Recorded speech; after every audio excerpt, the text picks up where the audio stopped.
Hello friends, SM airbase education में आपका स्वागत है। मैं प्रिया शुक्ला आपके लिए इंडियन आर्मी से रिलेटेड करंट अफेयर्स लाई हूँ। आई होप कि आपको पसंद आएगा। अगर आप इससे पहले वाला वीडियो नहीं देखे हैं तो जा कर के डिस्क्रिप्शन में लिंक दिया गया है, आज जाकर देख लीजिएगा। और अगर आप इस चैनल पर नए हैं तो इसे सब्सक्राइब, लाइक और कमेंट करना मत भूलिएगा। साथ में ही बेल आइकॉन को भी दबा दीजिएगा, जिससे हमारे वीडियो के लेटेस्ट अपडेट आपको मिलते जाएं। तो शुरू करते हैं हमारे पहले क्वेश्चन से। हमारा पहला क्वेश्चन है, भारत में स्पेशल फ्रंटियर फोर्स SFF की स्थापना की गई थी।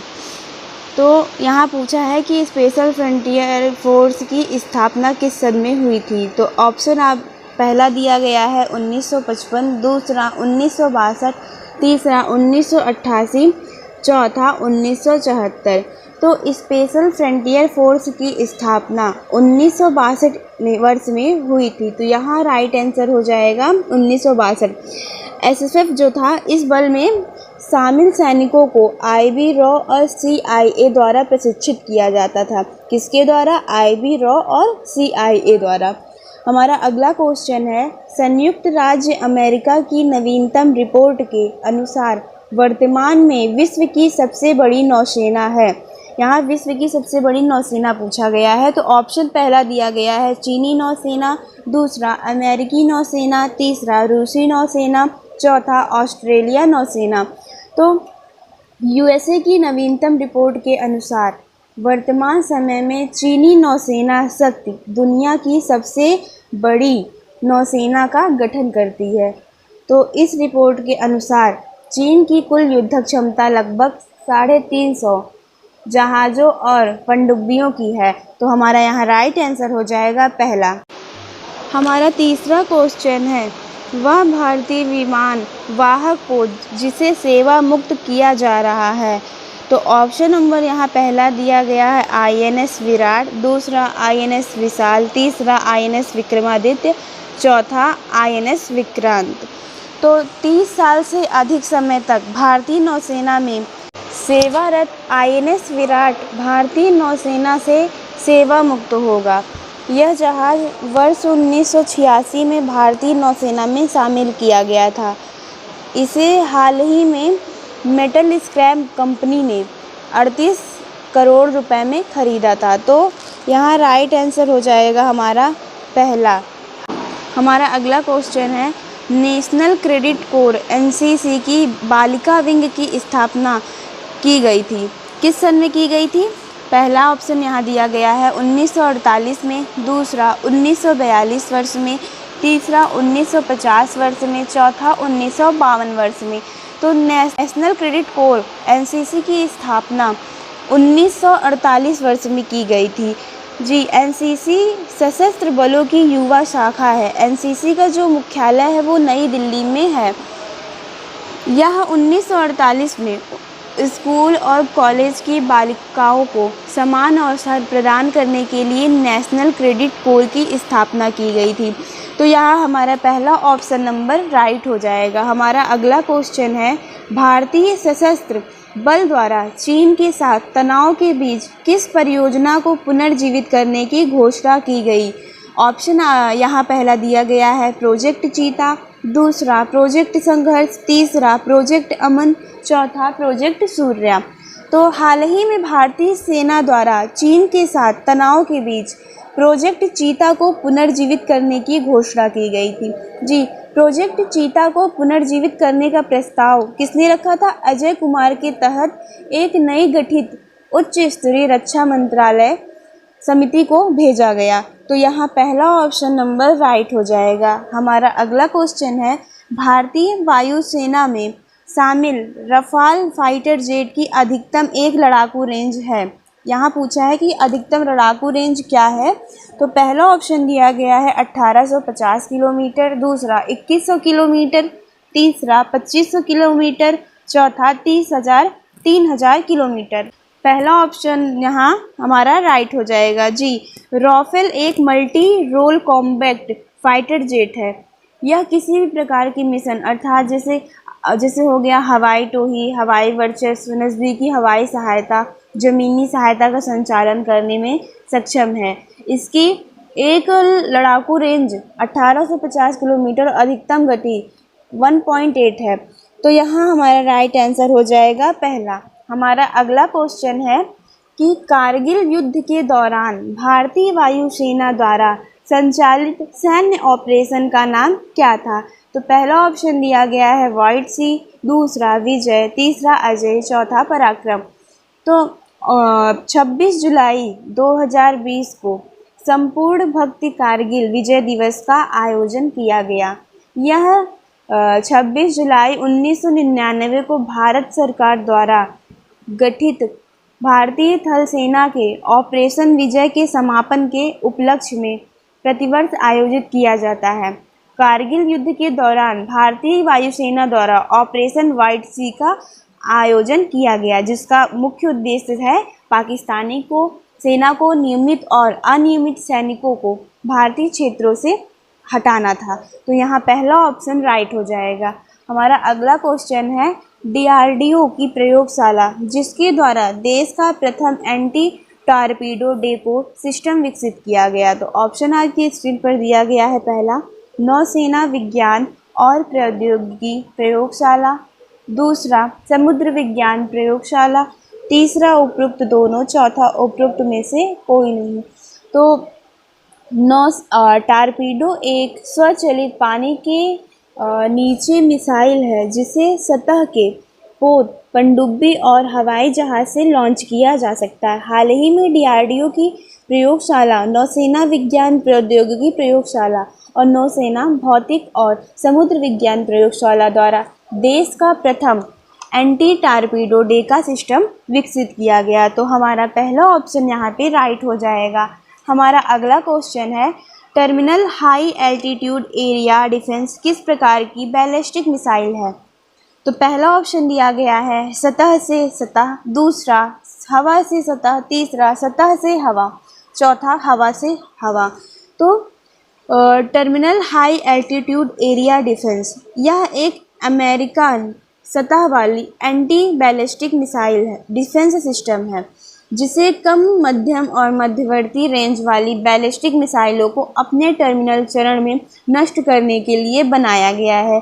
तो यहाँ हमारा राइट आंसर हो जाएगा तीसरा जी। हमारा अगला क्वेश्चन है भारतीय सेना में सामान्य नागरिक को 3 वर्ष की सेवा के लिए शामिल करने संबंधी प्रस्ताव को संबोधित किया गया है। पहला ऑप्शन है टूर ऑफ ड्यूटी, दूसरा स्टेप टू कंट्री, तीसरा माय पीपल माय ड्यूटी, चौथा मूव फॉरवर्ड फॉर नेशन। तो भारतीय सेना द्वारा सामान्य नागरिकों को 3 साल के लिए सेना में शामिल करने के संबंधित एक प्रस्ताव पर विचार किया जा रहा है। इस विचाराधीन में प्रस्ताव को टूर ऑफ ड्यूटी से संबोधित किया गया है। इस प्रस्ताव के अनुसार नागरिक द्वारा सेना में शामिल होना पूर्णतः स्वैच्छिक होगा, मतलब कि जिसकी इच्छा होगी वही इसमें शामिल हो सकता है। देश के आम नागरिकों को भी सेना में शामिल होने का अवसर प्रदान करने वाला भारत विश्व का जो प्रथम देश होगा। तो यहाँ पहला ऑप्शन हमारा सही हो जाएगा। हमारा अगला क्वेश्चन है वह उच्च स्तरीय समिति जिसके द्वारा मिलिट्री इंजीनियरिंग सर्विसेज में पदों को पुनर्गठित करने की सिफारिश की गई है।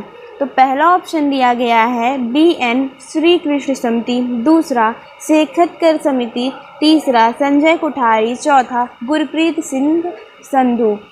तो 2016 वर्ष में दिवंगत रक्षा मंत्री मनोहर पर्रिकर ने मिलिट्री इंजीनियरिंग सर्विसेज में पदों को पूर्व गठित करने की सिफारिश के लिए 11 सदस्य समिति का गठन किया था।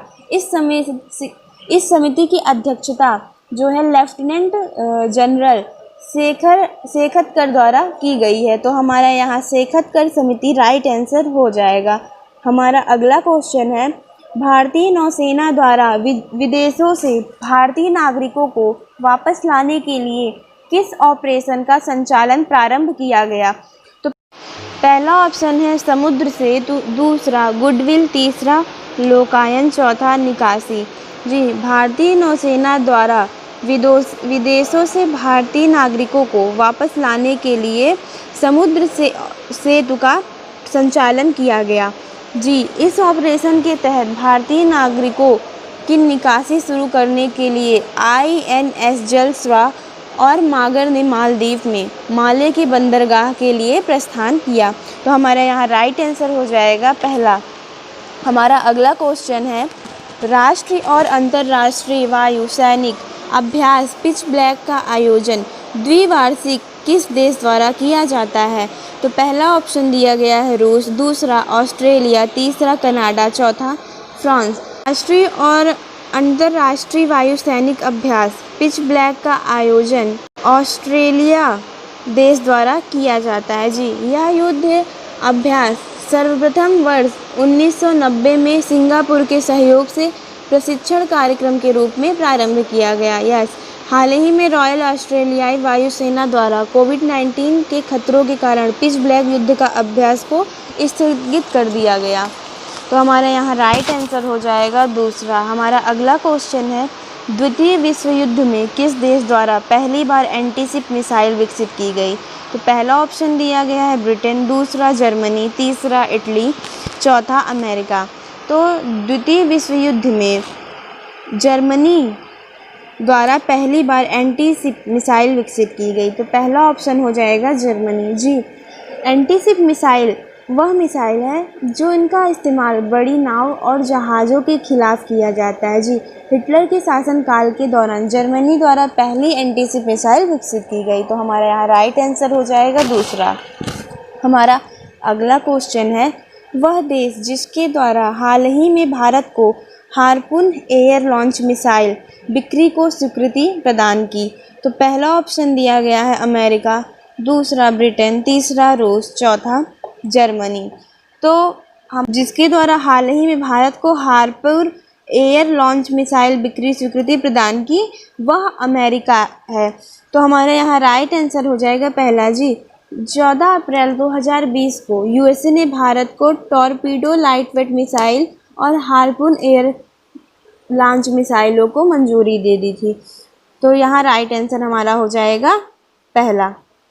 हमारा अगला क्वेश्चन है कि वह राज्य सरकार जिसके द्वारा भारतीय नौसेना से ऑक्सीजन आपूर्ति सुनिश्चित करने के लिए मल्टी फीड ऑक्सीजन मैनिफोल्ड को खरीदेगी? तो पहला ऑप्शन दिया गया है तेलंगाना, दूसरा आंध्र प्रदेश, तीसरा गुजरात, चौथा महाराष्ट्र।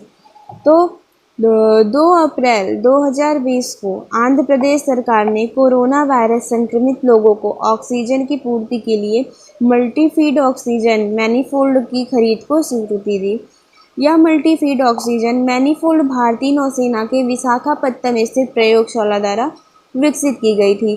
तो यहाँ हमारा राइट आंसर हो जाएगा दूसरा। जी, हमारा अगला क्वेश्चन है, वह सशस्त्र सैन्य अधिकारी जिन्हें सर्वोच्च भारतीय शौर्य पुरस्कार महावीर चक्र 2 बार प्रदान किया गया? तो पहला ऑप्शन दिया गया है कर्नल चेवांग रिंचेन, दूसरा मेजर होशियार सिंह, तीसरा ग्रेनेडियर योगेंद्र सिंह यादव, चौथा कैप्टन विक्रम बत्रा। तो लेह और परतापुर क्षेत्र की रक्षा करने के लिए कर्नल चेवांग रिंचेन के अदम्य साहस के कारण उन्हें लद्दाख के शेर के नाम से भी जाना जाता है। किसके नाम से? लद्दाख के शेर के नाम से भी जाना जाता है। तो वह सशस्त्र सेनाओं को उन 6 जवानों में से एक है जिन्हें सर्वोच्च भारतीय शौर्य पुरस्कार महावीर चक्र 2 बार प्रदान किया गया। तो यहाँ राइट आंसर हो जाएगा हमारा पहला। हमारा अगला क्वेश्चन है कि केंद्रीय रक्षा मंत्रालय द्वारा प्रस्तावित नए सेना मुख्यालय का नामांतरण किया गया? तो पहला ऑप्शन दिया गया है थल सेना भवन, दूसरा सशस्त्र सेना भवन, तीसरा सैन्य कमान भवन, चौथा विजय भवन। तो हाल ही में केंद्रीय रक्षा मंत्री राजनाथ सिंह द्वारा नई दिल्ली छावनी में नए सेना मुख्यालय की आधारशिला रखी। इस इमारत का नाम रखा गया था थल सेना भवन। तो हमारे यहाँ राइट आंसर हो जाएगा पहला। हमारा अगला क्वेश्चन है, वह आर्टिलरी गन जिसे हाल ही में भारतीय सेना में कमीशन किया गया? तो पहला ऑप्शन दिया गया है सरंग आर्टिलरी गन, दूसरा वैष्णवी आर्टिलरी गन, तीसरा अर्जुन आर्टिलरी गन, चौथा ड्रैगनो आर्टिलरी गन। तो 8 फरवरी 2020 को भारतीय सेना में कानपुर ऑर्डिनेंस फैक्ट्री द्वारा विकसित सरंग आर्टिलरी गन को कमीशन दिया गया। इस आर्टिलरी गन की मारक क्षमता कितनी है? 39 किलोमीटर है। तो इसका 2020 को भारतीय सेना में कानपुर ऑर्डिनेंस फैक्ट्री द्वारा विकसित सरंग आर्टिलरी गन को कमीशन दिया गया। तो हमारा यहाँ राइट आंसर हो जाएगा पहला। हमारा अगला क्वेश्चन है, भारतीय रक्षा क्षेत्र को बढ़ावा प्रदान करने हेतु डेफ एक्सपो 2020 का आयोजन किया गया। तो पहला ऑप्शन दिया गया है लखनऊ उत्तर प्रदेश, दूसरा ग्वालियर मध्य प्रदेश, तीसरा नागपुर महाराष्ट्र, चौथा अहमदाबाद गुजरात। तो 5 फरवरी सन 2020 को लखनऊ उत्तर प्रदेश में देश की सबसे बड़ी रक्षा प्रदर्शनी डेफ एक्सपो 2020 का आयोजन किया गया। इस प्रदर्शनी का जो एम था, मुख्य उद्देश्य था, वो स्टार्टअप इंडिया, स्किल इंडिया और मेक इन इंडिया जैसी पहलों के माध्यम से भारत को एक तकनीकी शक्ति का घर बनाना था। तो यहाँ हमारा राइट आंसर हो जाएगा पहला। हमारा अगला क्वेश्चन है, वह पूर्वोत्तर राज्य जहाँ असम राइफल्स द्वारा अपनी तरह का प्रथम युद्ध स्मारक स्थापित किया गया। तो पहला ऑप्शन दिया गया है असम, दूसरा नागालैंड, तीसरा मेघालय, चौथा मिजोरम। तो 30 जनवरी 2020 को असम राइफल्स ने पूर्वोत्तर राज्य नागालैंड में अपनी तरह के प्रथम राज्य युद्ध स्मारक केंद्र की स्थापना की। तो हमारा यहाँ राइट आंसर हो जाएगा नागालैंड। हमारा अगला क्वेश्चन है, भारतीय नौसेना द्वारा मेडागास्कर में साइक्लोन डायन ने आपदा राहत हेतु किस राहत बचाव का ऑपरेशन का संचालन किया। तो पहला ऑप्शन दिया गया है मेडागास्कर, दूसरा वेनिला, तीसरा विनैला और चौथा डायने। तो 29 जनवरी 2020 को भारतीय नौसेना ने दक्षिणी हिंद महासागर में मेडागास्कर के अनुरोध के आधार पर साइक्लोन डायने की आपदा राहत हेतु ऑपरेशन वेनिला का संचालन किया। तो हमारे यहाँ राइट आंसर हो जाएगा दूसरा। हमारा अगला क्वेश्चन है, भारतीय वायुसेना द्वारा सुखोई MKI लड़ाकू विमान स्क्वाड्रन 222 टाइगर शार्क को स्थापित किया गया है। तो पहला ऑप्शन दिया गया है तमिलनाडु, दूसरा कर्नाटक, तीसरा गुजरात, चौथा मध्य प्रदेश। तो 20 जनवरी 2020 को तमिलनाडु के तंजावुर में भारतीय वायुसेना द्वारा सुखोई 30 का आयोजन किया गया। तो हमारा यहाँ राइट आंसर हो जाएगा पहला। हमारा अगला क्वेश्चन है, वह देश जिसके द्वारा अंतर महाद्वीपीय प्रक्षेपात अवांगर्ड मिसाइल की परीक्षण किया गया। तो पहला ऑप्शन दिया गया है रूस, दूसरा अमेरिका, तीसरा फ्रांस, चौथा उत्तर Korea. Intercontinental hypersonic missile Avangard रूस के Moscow institute of thermal technology द्वारा विकसित की गई है। तो पहला ऑप्शन जो हमारा है वो सही हो जाएगा। हमारा अगला क्वेश्चन है, वह देश जिसकी रक्षा कंपनियों के हितों की रक्षा के लिए इंडस्ट्रियल सिक्योरिटी एनेक्स समझौता किया, उस देश का नाम बताइए। तो पहला ऑप्शन दिया गया है अमेरिका, दूसरा इजराइल, तीसरा रूस, चौथा फ्रांस। हमारा अगला क्वेश्चन है, वह देश जिसकी रक्षा कंपनियों के हितों की रक्षा के लिए इंडस्ट्रियल सिक्योरिटी एनेक्स समझौता किया गया। तो पहला ऑप्शन दिया गया है अमेरिका, दूसरा इजराइल, तीसरा रूस, चौथा फ्रांस। तो इंडस्ट्रियल सिक्योरिटी एनेक्स समझौता भारत में निवेश करने वाली अमेरिकी रक्षा कंपनियों के हितों की रक्षा की गारंटी देता है। यह समझौता अमेरिका सरकार और अमेरिकी कंपनियों को भारतीय निजी क्षेत्र के साथ गोपनीय जानकारी साझा करने की अनुमति देता है। तो हमारा यहाँ ऑप्शन नंबर पहला राइट हो जाएगा। अगर ये वीडियो आपको अच्छा लगा है तो इसे लाइक करिए, कमेंट करिए और सब्सक्राइब करिए और ज़्यादा से ज़्यादा लोगों को शेयर करिए। जय हिंद, जय भारत।